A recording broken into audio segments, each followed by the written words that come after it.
Is Temba Mliswa the best sports minister that we never had in this country? In my recent interview with him, he revealed passionately about how he would have made a difference given his exposure and experience locally and abroad. His CV is impressive. He's worked locally and internationally in countries such as the UK and the US. He says he wanted to take that passion and experience back home.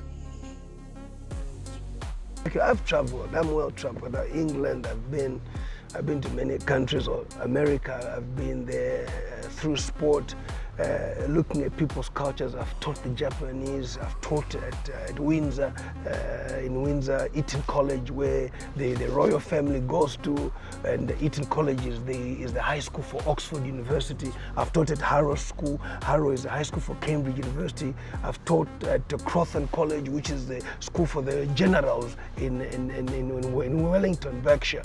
The generals' kids go to that school. I've been there. I've seen the best. I've worked with the Japanese, seeing their discipline, learning and so forth. But ultimately, you learn to come back home and impart that home.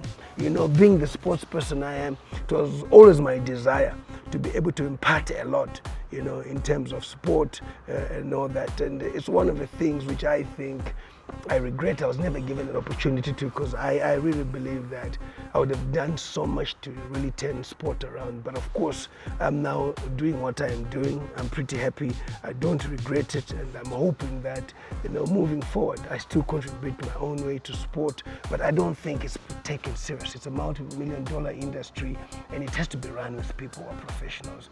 You know, I've always said that, would you be comfortable with going to court with somebody who's not a lawyer? That's the thing that's happening in this country. The people who are running sport are not sports people, are not sports administrators. Yet you've got people with degrees, okay, in sport, and they're unemployed.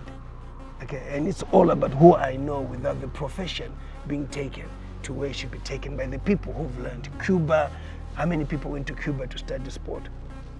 Who in these sports institutions, you know, is qualified to do sport? You've got to respect the technocrats. You've got to respect what people have studied to do sport. And because of that, the management of sport becomes poor. The planning becomes poor. Sport, you plan it 20, 30 years ahead, and all you're doing is you're reviewing the policies. You're reviewing the policies and so forth. It's a vision like that.